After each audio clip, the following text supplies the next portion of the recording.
Hi, this is Liz and welcome to my podcast Spiritually Speaking with Liz. Today I'm joined by the fabulous Beccy of Wild. Beccy is a yoga teacher, Reiki practitioner, a circle facilitator, a cacao carrier, and has nearly finished her training to become a shamanic practitioner. So Beccy, hi, welcome and thank you for joining me. That's my absolute pleasure, Liz. Thank you for having me. I'm so excited about this. So there's so much I could ask you because you cover such a wide area, but the thing I'm really interested in is about the cacao, because it seems to be getting quite hip lately. Everywhere you go, it's cacao this, people are doing it more and more. You see things on Instagram about cacao ceremonies, and I just want to know, well, first of all, how did you discover cacao? How did it come to you? Oh gosh, that's a good question. So I discovered cacao where I work, and I think we were quite excited about it because it was chocolate. That's what we thought, for one. That's why I'm in. And who doesn't like chocolate? And then when I drank it, just to taste it really, we had it with some plant milk. I think it was oat milk, and I think we had it with some cinnamon or something like that. And I was quite taken aback because I was like, whoa, this is not hot chocolate. This is something different. And so I went and had a little look on the internet about it. And what was it? Why was it ceremonial cacao? What's the difference? What is cacao? And then my shamanic teacher came to my house with some cacao, and she showed me how to prepare it. And we had a little ceremony. And from then on, I just loved it. It gave me this incredible sense of warmth throughout my whole body. Not in a sense of feeling hot, but more of an emotional warmth. Mm-hmm. Does that make sense? No, they say this is what I've read, and I have had it. So coming to the Acorn where you work, the Acorn Wellness Retreat, I have been to the cacao ceremony that was run by Jules, wasn't it? Yeah. And like you, so they put, I think, a bit of orange oil in. Yes, they do. At times. Yeah. And like, really, I'm a real chocoholic, so that taste, and it's so nice that you just want to drink it all down, and you don't have a massive amount of it anyway. No. But I know what you mean about that warmth. It's sort of like open. Well, it is a heart opener, isn't it? It's is it anandamide, isn't it? It's got so many amazing properties in it. Yeah. It's got theobromine in it, which is, whereas caffeine is a stimulant, theobromine is like, it opens your blood vessels. So it kind of, that's where you'll feel that expansion within your heart. Sense. Yeah. So it's this beautiful, gentle energy. Cacao is not a hallucinogenic by any means, or a psychedelic. You know, it's so gentle, and that's, I think, what called me as well. It actually was a calling. It was like, you need to drink more of me. And so I was like, okay, I'll do that. No problem.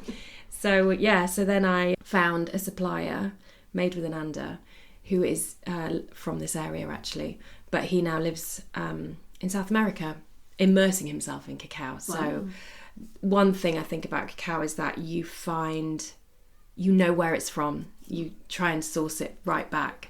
So you know the history of it as you're drinking it, because that's really important as well.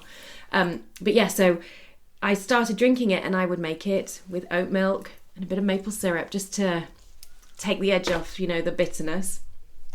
And I used to drink it. I'd always light a candle, and I'd always sit somewhere peaceful. So I'd never probably do it when the children were around. But I would do it maybe a couple of times a week. And from the cacao and my heart opening and just feeling this sense of like, oh, okay, I started to write. And writing was a really big fear of mine ever since I can remember. Hated writing, any form of writing. Really? But you're so eloquent. I'm a bit obsessed with your Instagram. So on Instagram, Beccy is My Wild Ways, and you do the most gorgeous photos that draw you in anyway, but I always think that you write so well. So I presumed that you were a writer, or there was that you'd done it for a long time, there was some sort of passion there. No, when I was a child, I had problems with my reading and my maths, and I went to have a dyslexic test, but actually I was reading right to left, so I was dominant right, so I was getting everything muddled up, but by that point I think I'd just given up, because I just thought, well, I have to have extra lessons, I'm no good. This is all my own thoughts. Yeah. The teachers, I think, tried to help. My parents were amazing. You're brilliant. You're who you are, and they always they never, I suppose, kind of made me feel insignificant. I've got an older sister and 2 younger brothers as well, but I think I'd given up on myself, so I just hated doing any sort of schoolwork, and writing was something that I really struggled with, because I'd shut down, and so I just didn't want to write.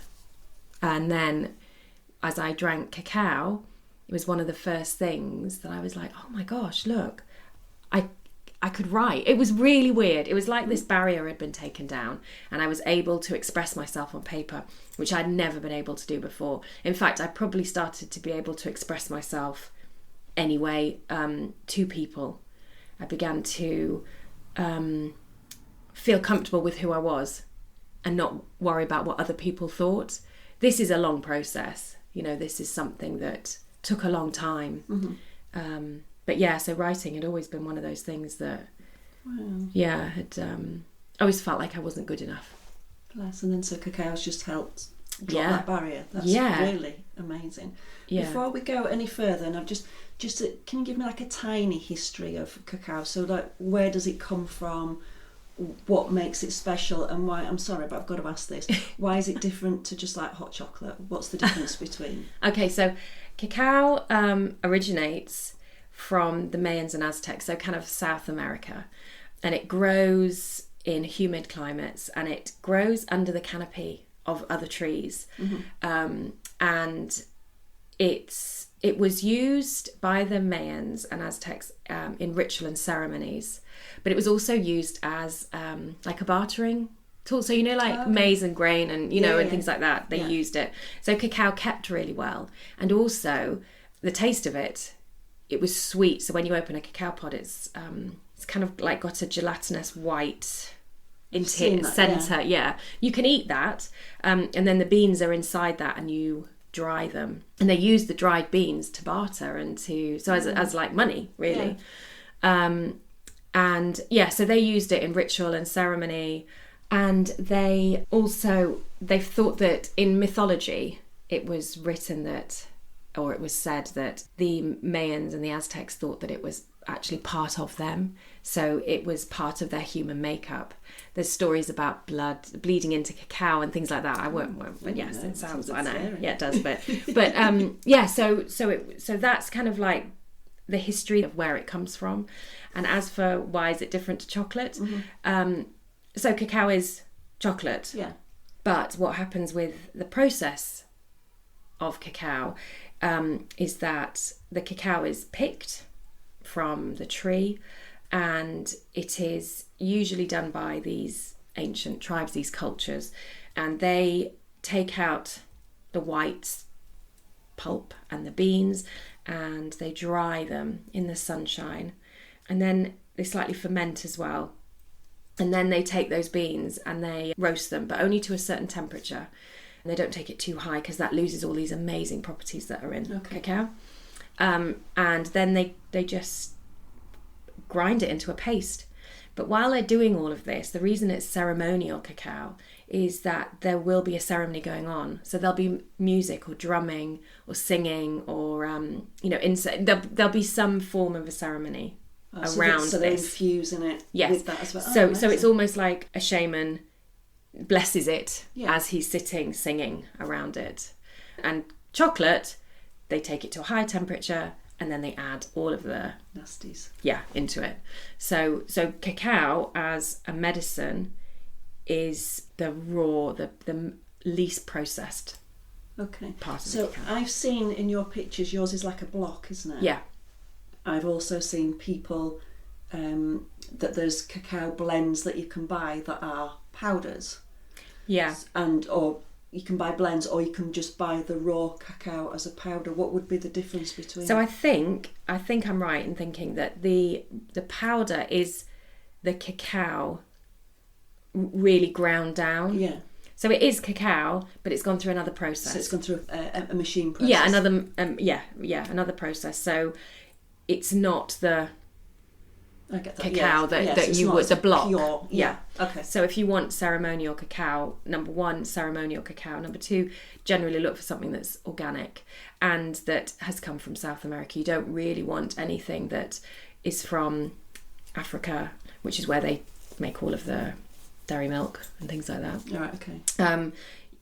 So you want... I mean, I've just been to Bali and I've got some cacao from Bali and I'm made friends with the cacao tree. It was amazing. Yeah. So there are other places, but as long as you know the roots and you know where it's from, I think is really, really important with cacao. Yeah, no, I get that. And what was the name of your guy again, where you get it from? He Made with an Under. Made with an Under. Yeah. Okay, I'll put that in the show notes then as well for people. Yeah. But you say he'd gone back to South America. So he's from Leeds. I met him at a fair, and he made little chocolate bars as well, but he also sold the ceremonial. I've met him.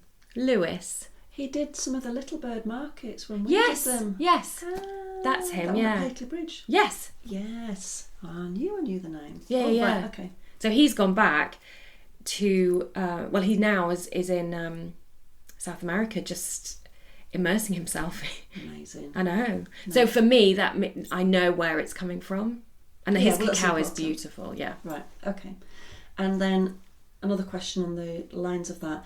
So you said, so like at the Acorn, we had it made with a plant milk, but you don't do that. You do it with water. Yeah. So how do you make yours? Okay, so when I had obviously been on this journey with cacao for a couple of years, drinking it with plant milk, I knew that there was more to the cacao, and I went and found a lovely lady who lives in Bali, Lynette Allen, and she does cacao carrier training. And I sat with her and did my cacao carrier training. It's not really training, it's more of immersing yourself in cacao. So, and for that, she told me that for it to be a medicine and for me to take in the cacao and the spirit of Mama Cacao, you drink it with water, because then it is at its most potent, I suppose, or pure. Well. Yeah, exactly, that's it, pure. And so I have, because I've been drinking cacao for a while, I have 30 grams of cacao cut from the block, and then I pour in about 150 millilitres of water. But when you pour in, don't pour it all in, pour a little bit in at first, and then mix it with a little whisk to form like a paste, otherwise it can go really gritty and it won't melt. And then you pour in and you just keep stirring it. And that's now how I drink cacao, and I have cacao every morning. And do you sweeten it? No. Right, but you used to do? I used to, yeah. But I've seen such a change in my relationship with the cacao. Now that sounds really strange. No, okay. But I think I'd got to the point when I'd been drinking the cacao very gently, as I needed to drink it at first. And it was just very slowly peeling away those layers, because otherwise it would have been too much. You can drink something like ayahuasca, which is another plant medicine, and I think that's full on into just getting rid of, and it's too much. My nervous system cannot take that. So cacao was very gentle for me, and I knew that, like I said, I needed to develop a deeper connection with cacao for her then to be able to allow me to create a deeper connection with myself and the truth of who I am. And so that is why I now drink her just plain raw, potent. That's amazing. Did you know about this cacao lady when you went to Bali? Yes, yeah. Right, okay. So I'd done my training with her. Okay. Yeah, so I'd done my training with her and I met her, and she arrived and we sat down and she said, because in Bali you have lots of drivers and you get driven everywhere basically. And she said, my driver's coming with the cacao for you, because I was taking some cacao home. And this driver arrived and he'd come straight from the farm where the cacao had been made to the restaurant where we were, and he arrived with this great big bag, and she had 12 blocks of cacao. And she handed me 2, And then she said, "Oh, and I'm going to go to the hairdressers after this, and people are just popping in to buy it." It was so funny. I love that. But yeah, so it comes straight from, and then I bought it back here, and it's every cacao is very different. I was just going to ask you that. So does it taste different? Does it feel different? Yes. So the cacao that I drink from Made with Ananda is really, for me, it's so different for everybody. So don't take what I say as gospel, because you might not like that one. You know, it's just a trying, I suppose. Mm-hmm. So the one from Made with Ananda that I love is the Belize one. It's from Belize, and for me it's really gentle, and I always have this vision of a mama cacao, and she sits in front of me, and she's just like this outline of a cross-legged lady, and she always places her hand on my heart, and she's just really, that's gorgeous. Yeah, she's like, she's got me. Mm-hmm. I've got you. Mm-hmm. And then I had Lynette's cacao, and I got the vision again, but she was bejeweled. Ooh. Yeah, it was really interesting. I was like, oh my gosh. And I feel the cacao from Bali is like almost, right, you need to step into mm-hmm. whatever it is that's coming next. So yeah, so that's my everyone is different. Yeah, that's amazing to know that difference and feel that difference. Yeah. I think it just sounds incredible. Yeah.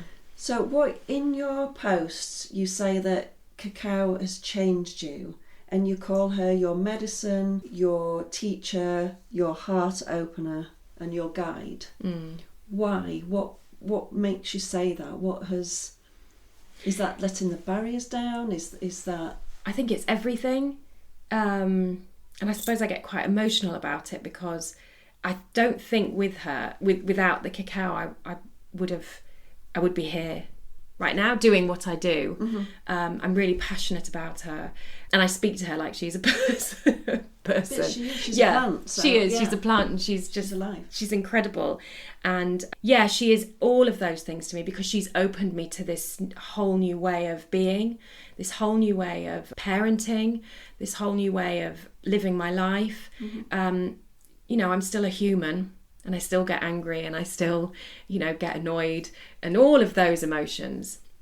But it's almost like she's just that little support for me.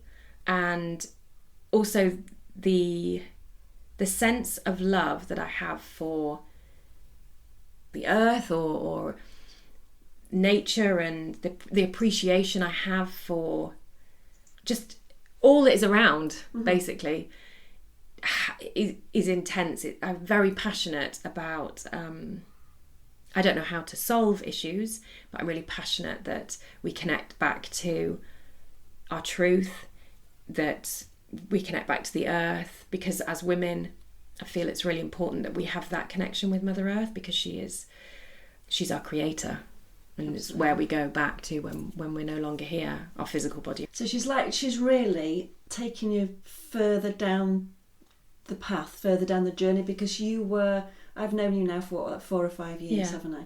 And you've always been, so it was mainly about your yoga to start off with, but it was always that earth connection with the cycles of the moon. So you've always had that anyway, haven't you? So it sounds like the cacao has just deepened that. Yeah. Taken you further along the path, but deeper into the path. Yeah. Would you say yes, that? Absolutely. And I think that what I needed was, my nervous system when I started out on this journey was shot, shall we say. Mm-hmm. And so what I got from cacao was just that support, mm-hmm. for her, to go along that journey and go, it's okay if I make mistakes, and it's okay if I need to rest, and it's okay if I don't want to do that, or I want to say no. So she was almost a true mother. Yeah. True mother, yeah, absolutely. Because we all have things to let go of. Of course. It's part of the journey, isn't it? Yeah, it is. It's shedding the layers. Yeah. And sometimes that's really difficult to do. Really difficult.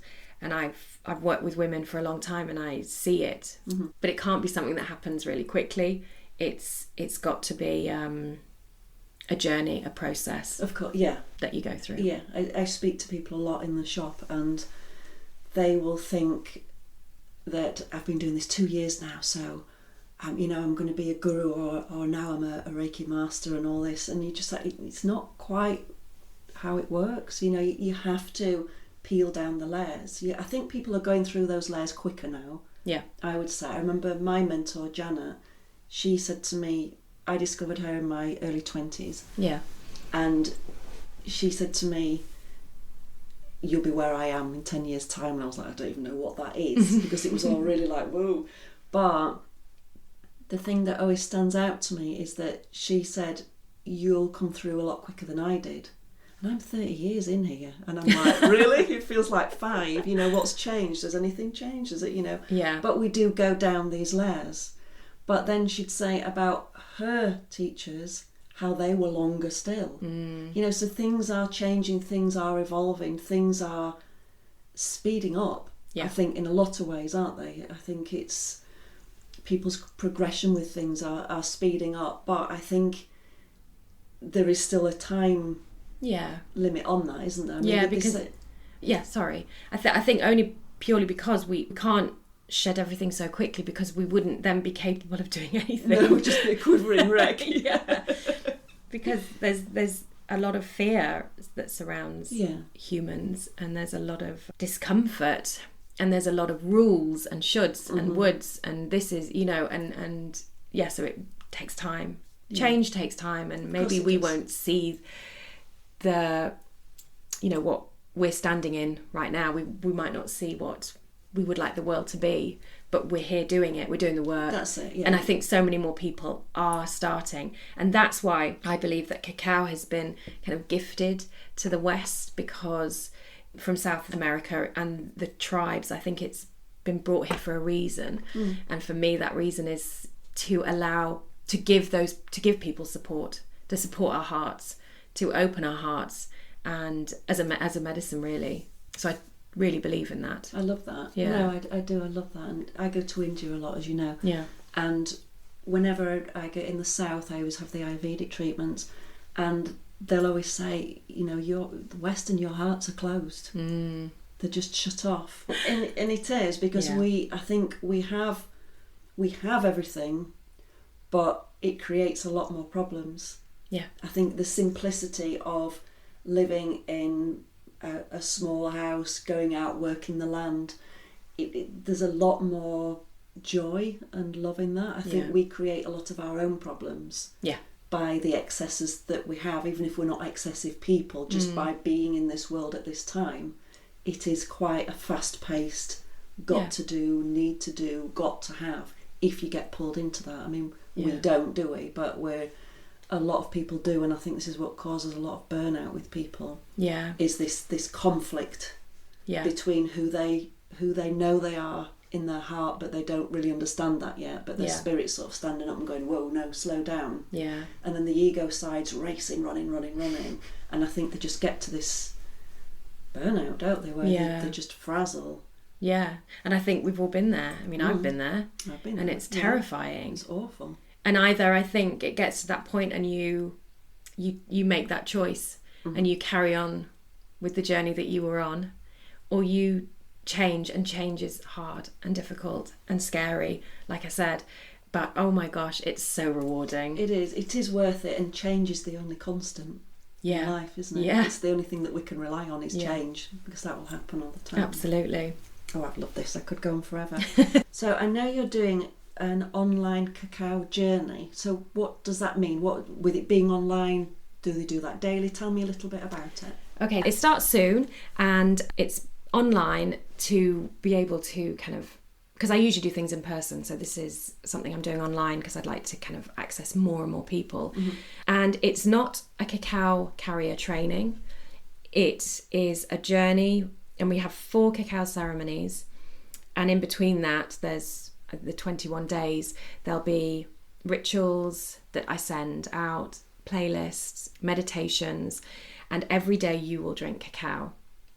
And then we will meet in ceremony for these 4 ceremonies, but we will also learn about cacao, much like we've done today. There'll be a little bit about the history, and then there's also questions that people have about cacao, how you drink cacao, how you prepare, what ceremony is, what is a ritual, you know, all of these questions. And it's just going to be a beautiful container for women, and there's still some spaces left to understand it at a deeper level and not just drink it like a hot chocolate and think it's going to create some magic. You really must honour cacao, and that's one of my big things, is the honouring of cacao. And if you drink it with plant milk, that's fine, because that might be how you need to drink it right now. Your journey will evolve.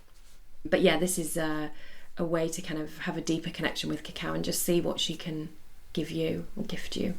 So it's like a surrendering, isn't it, really, almost? Yeah. Oh, that sounds really exciting. I am. So for details about that, they'll be on your website, I presume, which is www.wildways.org.uk. I'll pop all this in the show notes. Becky's on YouTube, Wild Ways Wellness, and she's on Instagram. You've got to look at her Instagram. Her photos are just superb, and that is at My Wild Ways, and also Facebook and TikTok. Thank you so much for joining me. I've absolutely loved this, and I'm very intrigued about your course and what other things you'll be offering in the future. And I'd love to have you back to talk more about the circle work that you do, if you'd be willing for that. Oh, I'd love to. Okay. Thank you so much, Liz. Oh, you're welcome. So watch out for that coming soon. Thank you so much for joining me, and I will speak to you again soon. Bye.